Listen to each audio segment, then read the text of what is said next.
Emizane timu ya St. Jerome zaasinga omumpaka za Riigi ya Rwizobe ya volleyball harimo gubatera timu ya Nakivale ubwo babushatu hari bibiri kandi aba bagaruka basinga timu ya St. Augustine Seminary okurwa mu district ya Ntungamo nubwo babushatu hari bibiri. Mbarara University nayo yayongera kutangaza imigisha yo kuzomurzana rwa playoffs omwaka ogu bwanyuma yo kusinga emizane ibiri barufutera timu ya Mitoma Police nubwo babushatu hari bibiri kandi aba nabwo bagaruka batera timu ya Rukunjiri ahabwo babushatu hari 0. Empakeza nezo kwija kugumiza mu kuhinda izobe rya nyenshakare n'emizane eshatu aho timu ya St. Jerome kwija kuzana emizane ibiri kuritana na timu ya Mbarara University hamwe na timu ya Rukunjiri.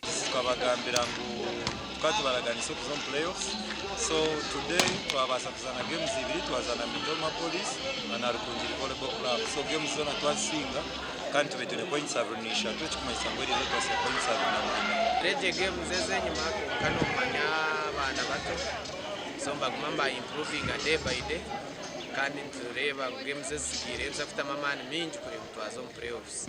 Akari bibiri then twazana rizoba then matuzana na Chivale yabanza kuyidinga sets ibiri twagisinga izindi eshatu twafune hands. Iki ni cyereka ingire bana bari bageza mu kwasa. Fred we sent Augustine. However, accepted the win and lost to them 3-2. But it was a fair game.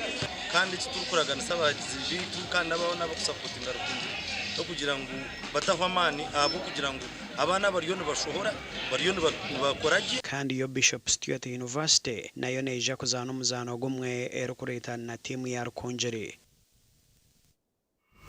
AGACENCWIRE gumwe abazungu gahende